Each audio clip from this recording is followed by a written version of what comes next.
사랑하는 형제자매 여러분, 잠시 눈을 감고 제 이야기에 귀를 기울여 주시겠어요? 이 메시지가 여러분의 마음에 하나님의 크신 은혜로 다가가길 소망합니다. 만약 오늘 이 이야기가 여러분의 영혼에 작은 울림이라도 준다면 좋아요와 구독을 통해 이 은혜의 말씀을 더 많은 이들과 함께 나누는 축복의 통로가 되어주시길 부탁드립니다. 여러분의 작은 손길 하나하나가 하나님의 나라를 확장하는 귀한 씨앗이 될 것입니다. 여러분의 삶에 주님의 평안이 늘 함께 하시기를 기도합니다. 여러분은 혹시 예배 중에 완전한 침묵의 시간을 가져보신 적이 있으신가요? 제가 섬기는 교회에서는 때때로 가장 위대한 예배의 순간이 바로 아무 말도 하지 않고 오직 침묵 속에서 주님을 바라볼 때 찾아오고 했습니다. 때로는 성도들에게 이렇게 요청하기도 합니다. 전도서 5장의 말씀에 근거해서 우리 잠시 하나님 앞에서 침묵의 시간을 갖자고요. 정해진 규칙은 없습니다. 무릎을 꿇어도 좋고 서 있어도 좋습니다. 두 손을 들어도 괜찮습니다. 유일한 규칙은 하나님께 아무 말도 하지 않는 것입니다. 그런데 놀라운 사실은 입을 다무는 것이 얼마나 어려운 일인지 모릅니다. 정말 그렇습니다. 전도서는 우리가 하나님의 집에 들어갈 때에 발걸음을 삼가야 한다고 말합니다. 어리석은 자처럼 그저 들어와서 입부터 열고 마구 이야기하지 말라는 것이죠.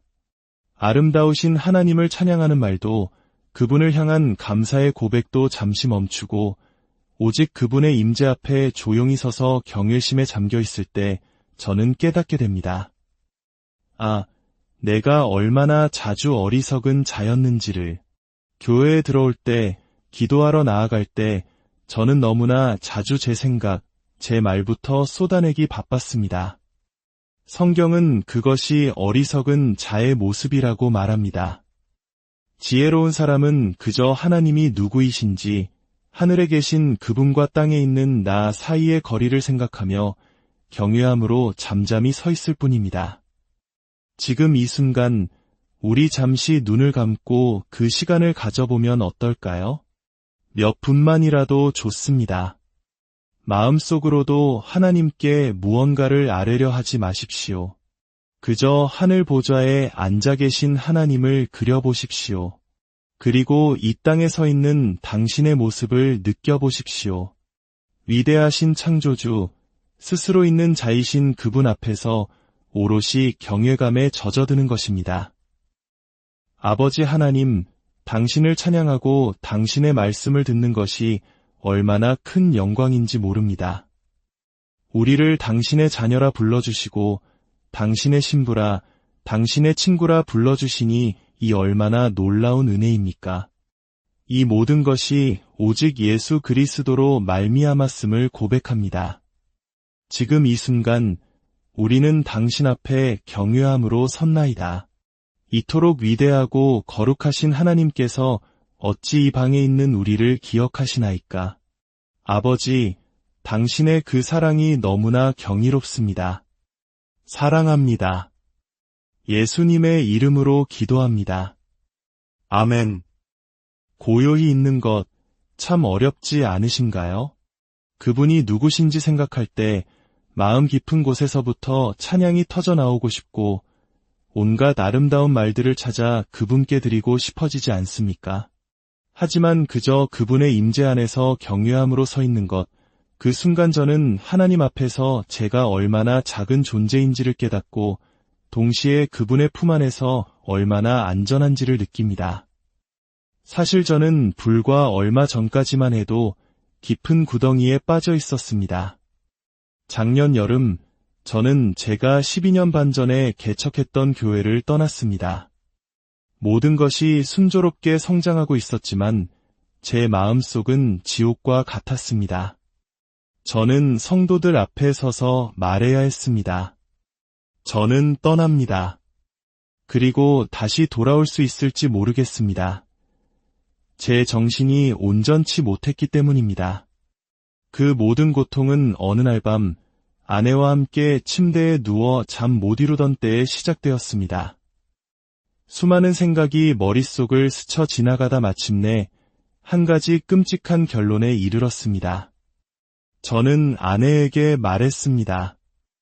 여보, 만약 예수 그리스도께서 이 도시에 교회를 세우셨다면 아마 제 교회가 예수님의 교회보다 더 컸을 거야. 사람들은 예수님의 교회를 떠나 우리 교회로 왔을 거라고. 왜냐하면 나는 예수님께서 요구하셨던 것과 같은 헌신을 요구하지 않으니까. 예수님은 가는 곳마다 사람들에게 온전한 헌신을 요구하셨고 그 때문에 많은 사람들이 그분을 떠났습니다. 사도 바울이 여기에 교회를 세웠더라도 제 교회가 더 컸을 겁니다.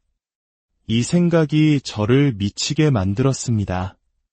어쩌다 제가 예수님보다 더 인기 있는 목사가 되어버린 걸까요? 저는 사람들을 교회에 머물게 하는 법을 알고 있었습니다. 사람들이 듣고 싶어하는 말을 효과적으로 전달하는 법을 알고 있었죠. 너무 부담스럽지 않으면서도 감동적인 음악을 만드는 법도 알았습니다. 우리는 사람들을 다시 찾아오게 만드는 기술을 터득했던 것입니다. 사람들이 예수님을 떠나 저에게 올 것이라는 사실이, 이 썩어 빠진 현실이 저를 무너뜨렸습니다. 저는 그 여름 내내 대체 나에게 무슨 일이 일어난 걸까? 를 곱씹으며 시간을 보냈습니다. 교회를 처음 시작했을 때 저는 아내에게 말했습니다. 우리 거실에 10명만 모여도 괜찮아. 그 10사람이 거룩하신 하나님 앞에 서서 진심으로 그분을 예배하고 성경 말씀 그대로 말씀이 가라고 하는 곳까지 100% 순종하며 나아갈 수만 있다면 나는 그것으로 만족해. 나에게 가장 중요한 것은 오직 예배의 순결함이야. 교회를 시작한 첫 주일, 저는 26살의 젊은 나이로 말라기 한 장 말씀을 설교했습니다. 하나님께서 제사장들을 꾸짖으시는 그 말씀 말입니다. 너희가 눈먼 희생제물을 바치는 것이 어찌 악하지 아니하냐. 저는 것이나 병든 것을 드리는 것이 어찌 악하지 아니하냐. 이제 그것을 너희 총독에게 드려보라. 그가 너를 기뻐하겠으며 너를 받아주겠느냐. 그리고 10절에서 하나님은 이렇게 말씀하십니다. 너희 중에 성전문을 닫을 자가 있었으면 좋겠도다. 그리하여 너희가 내 제단 위에 헛되이 불사르지 못하게 하리라. 내가 너희를 기뻐하지 아니하며 너희가 손으로 드리는 것을 받지도 아니하리라. 저는 첫 주일 설교에서 이렇게 선포했습니다. 우리는 절대로 하나님께서 내려다보시며 저 교회의 문을 닫아버려라. 너희가 가져오는 것이 고작 그 정도라면 차라리 그만두는 것이 낫다라고 말씀하시는 교회가 되지 맙시다. 하나님은 결코 우리의 예배를 구걸하시는 분이 아닙니다. 그분은 온 세상의 주인이시며 그분의 이름은 만방 중에 위대하게 될 것이기 때문입니다. 하지만 우리는 어떻습니까? 마치 하나님이 하늘에서 제발 뭐라도 좀 다오, 노래라도 조금 불러다오 하고 애원하시는 분처럼 생각하며 신앙생활을 하지는 않았나요? 예수님의 사역을 보십시오. 그분은 섬기는 분이셨지만 결코 구걸하는 분은 아니셨습니다. 누가복음 8장에 나오는 씨 뿌리는 자의 비유를 기억하십니까? 수많은 무리가 예수님의 말씀을 듣기 위해 사방에서 모여들었습니다. 엄청난 인파 앞에서 예수님은 비유 하나를 말씀하십니다. 농부가 씨를 뿌리는데 어떤 씨는 길가에, 어떤 씨는 바위에, 어떤 씨는 가시떨기 속에, 그리고 어떤 씨는 좋은 땅에 떨어져 100배의 결실을 맺었다는 이야기였습니다. 그리고는 이렇게 외치셨습니다. 들을 귀 있는 자는 들을지어다. 그게 전부였습니다. 상상이 되시나요? 수천 명의 사람들이 기적을 행하는 그분의 말씀을 듣기 위해 몇 날 며칠을 걸어왔는데 알쏭달쏭한 비유 하나 던져주고는 끝이라는 겁니다. 제자들이 그 비유의 뜻을 묻자 예수님은 충격적인 대답을 하십니다. 하나님 나라의 비밀을 아는 것이 너희에게는 허락되었으나 다른 사람에게는 비유로 하나니 이는 그들로 보아도 보지 못하고 들어도 깨닫지 못하게 하려 함이라. 잠깐만요. 예수님이 사람들이 이해하지 못하게 하려고 비유를 사용하셨다고요. 우리는 평생 예수님이 사람들의 이해를 돕기 위해 비유를 사용하신 위대한 스승이라고 배워오지 않았습니까? 하지만 예수님은 정반대로 말씀하십니다. 그들이 혼란스러워하고 깨닫지 못하고 그냥 집으로 돌아가게 하려고 비유를 말씀하셨다는 겁니다. 왜일까요? 예수님은 굳은 땅이나 바위, 가시떨기 같은 마음의 씨앗을 뿌리며 시간을 낭비하고 싶지 않으셨기 때문입니다. 농부가 단단한 길바닥에 물을 주고 바위에 거름을 주겠습니까? 예수님은 오직 진리를 갈망하는 좋은 땅과 같은 사람들만이 앞으로 나아오기를 원하셨습니다. 그래서 일부러 메시지를 어렵게 만드신 것입니다. 예수님은 군중을 모으는데 관심이 없으셨습니다. 오히려 누가복음 14장에서는 자신을 따르는 큰 무리를 향해 이렇게 말씀하셨죠. 누구든지 자기 부모와 처자와 형제와 자매와 더욱이 자기 목숨까지 미워하지 아니하면 능히 내 제자가 되지 못하고 누구든지 자기 십자가를 지고 나를 따르지 않는 자도 능히 내 제자가 되지 못하리라. 이것은 마치 이렇게 말하는 것과 같습니다. 여러분, 이렇게 많이 모여주셔서 감사합니다. 하지만 저 문 밖에 십자가들이 있습니다. 저와 함께 그 십자가를 지고 저 언덕을 올라 함께 못 박힐 각오가 되어 있지 않다면 그냥 집으로 돌아가십시오. 예수님은 위대하신 분이셨기에 사람들이 그분을 갈망해야 한다고 생각하셨습니다. 밭에 감추인 보화처럼 하나님의 나라가 얼마나 가치 있는지를 깨달은 사람이 자신의 모든 것을 팔아 그 밭을 산 것처럼 우리가 그분을 갈망해야 한다는 것입니다. 그런데 저는 사람들의 비위를 맞추고 교회를 떠나지 않게 하려고 애쓰는 목사가 되어 있었습니다. 예수님께서 모든 사람이 너희를 칭찬하면 화가 있도다. 그들의 조상들이 거짓 선지자들에게 이와 같이 하였느니라 고 하신 말씀을 정면으로 거스르고 있었던 것입니다. 저는 결심했습니다.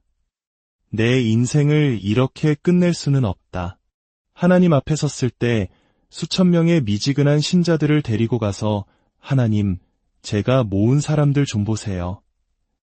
이들은 하나님을 그냥저냥 좋아하는 사람들입니다.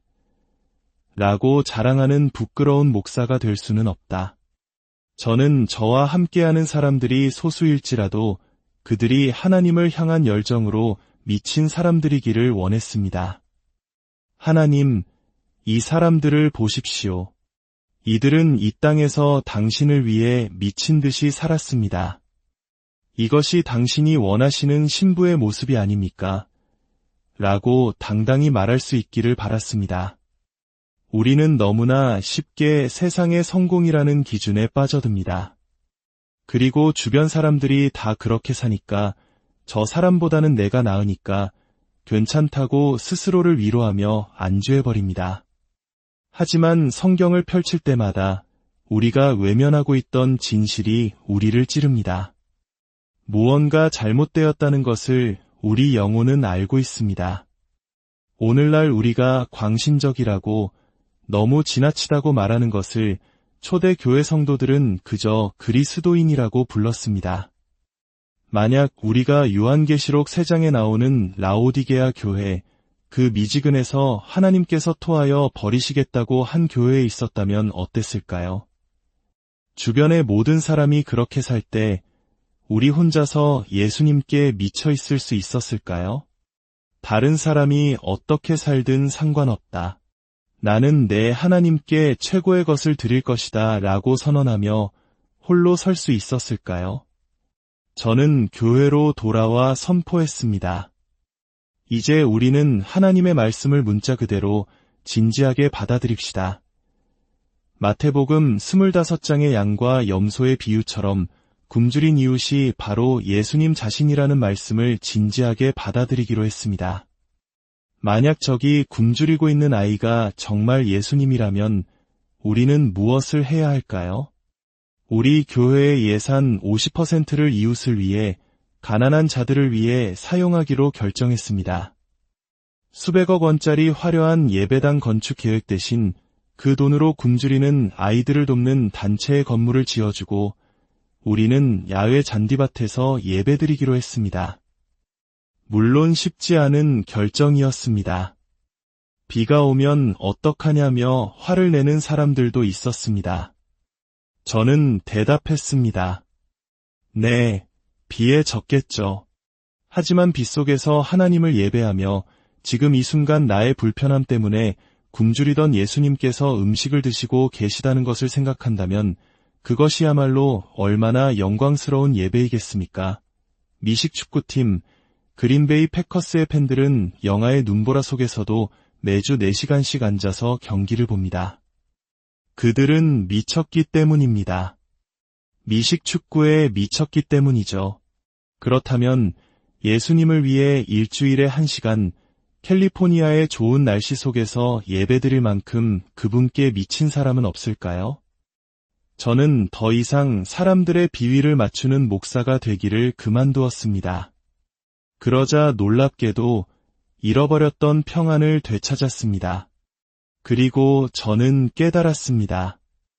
이러한 움직임은 저 혼자만의 것이 아니었습니다. 하나님께서는 지금 전 세계적으로 특히 다음 세대 안에서 놀라운 부흥을 일으키고 계셨습니다. 그 증거를 보여드리겠습니다. 저는 어느 날 미국 애너하임에 있는 하나님 교회의 새벽 기도회에 강사로 초청받았습니다. 새벽 5시에 열리는 기도회였습니다. 솔직히 처음에는 그 새벽에 누가 올까 생각했습니다. 하지만 제가 본 광경은 제 인생을 바꾸어 놓았습니다. 기도회 시작 30분 전인 새벽 4시 30분, 사람들은 자리를 차지하기 위해 교회로 달려오고 있었습니다. 주차장은 이미 만원이었고 엄마들은 아기를 안고 서 있었습니다. 14일 연속으로 진행되는 기도회에 열흘째 되는 날이었습니다. 고등부 학생들이 뜨겁게 찬양을 인도하고 있었고 본당은 발 디딜 틈 없이 가득 차넘쳐 흘렀습니다. 저는 강단에 서서 설교를 준비하며 제 자신이 제 교회가 너무나 부끄러워졌습니다. 혹시 이들은 말씀의 깊이는 없는 열정만 가득한 사람들이 아닐까 의심도 했습니다. 하지만 기도회가 끝나고 담임 목사님과 아침 식사를 하며 저는 또 한 번 충격을 받았습니다. 그 교회에서 사역을 하려면 누구나 3년간의 제자 훈련을 받아야 한다고 했습니다. 훈련에 필요한 시간은 일주일에 약 15시간. 저는 물었습니다. 그 힘든 훈련을 수료한 사람이 몇 명이나 됩니까? 목사님은 대답했습니다. 약 3,000명이 수료했고 지금 600명이 훈련받고 있습니다. 지원자가 너무 많아서 매년 진지하지 않은 사람들은 중간에 탈락시켜야 할 정도입니다. 남부 캘리포니아에서 주보 한 장을 나눠주기 위해 일주일에 15시간씩 3년을 훈련받는 사람들이 수천 명이라는 사실이 믿기지 않았습니다. 저는 그 교회 성도들 앞에 서서 솔직하게 고백했습니다. 여러분은 제게 엄청난 충격을 주었습니다. 솔직히 말해 너무나 잘 자란 남의 집 아이를 보면 집에 가서 내 아이를 때리고 싶은 심정입니다. 이것이 한국 땅이 아닌 미국 남부 캘리포니아에서 젊은 가정들에 의해 일어나고 있는 일이었습니다. 진정한 것을 볼 때, 성경적인 교회를 볼 때 모든 변명은 사라집니다. 여러분, 다른 사람이나 교회를 탓하지 마십시오. 문제는 바로 나 자신입니다. 여러분이 먼저 여러분의 삶으로 보여주십시오. 여러분의 가정에서, 여러분의 직장에서, 아무도 보지 않는 곳에서 예수님께 미친 사람으로 사십시오. 여러분의 목사님은 아마 여러분이 원하는 만큼 일찍 일어나 기도하는 것을, 친구들을 모아 기도 모임을 갖는 것을, 가난한 자들에게 원하는 만큼 기부하는 것을 막지 않을 것입니다. 우리는 모든 것을 할 자유가 있습니다. 그러니 마지막 날에 우리는 누구도 탓할 수 없을 것입니다. 요한계시록 3장은 미지근한 라오디게아 교회를 향한 책망으로 끝나지 않습니다. 21절에서 주님은 놀라운 약속을 주십니다. 이기는 그에게는 내가 내 보좌에 함께 앉게 하여 주기를 내가 이기고 아버지 보좌에 함께 앉은 것과 같이 하리라.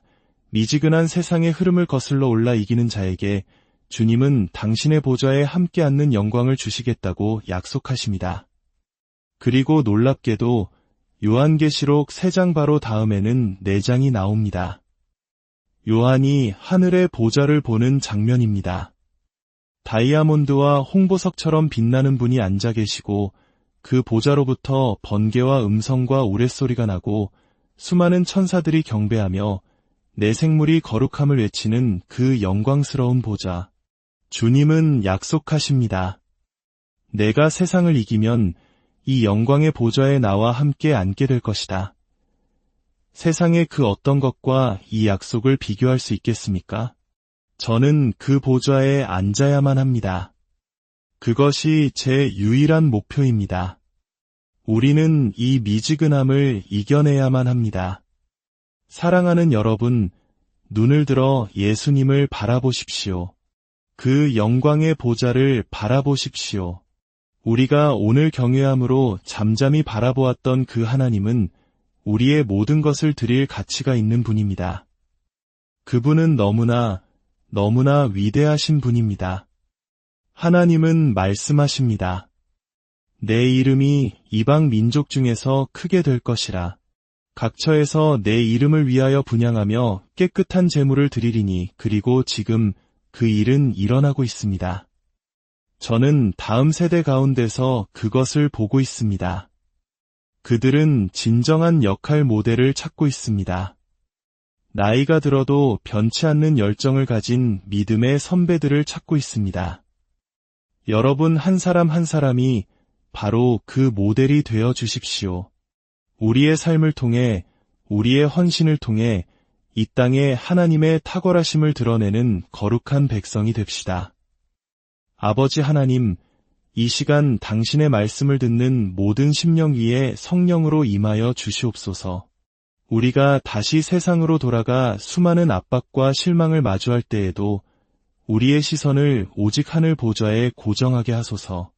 우리를 미지근함에서 건져주시고 뜨거운 열정으로 당신을 사랑하게 하소서.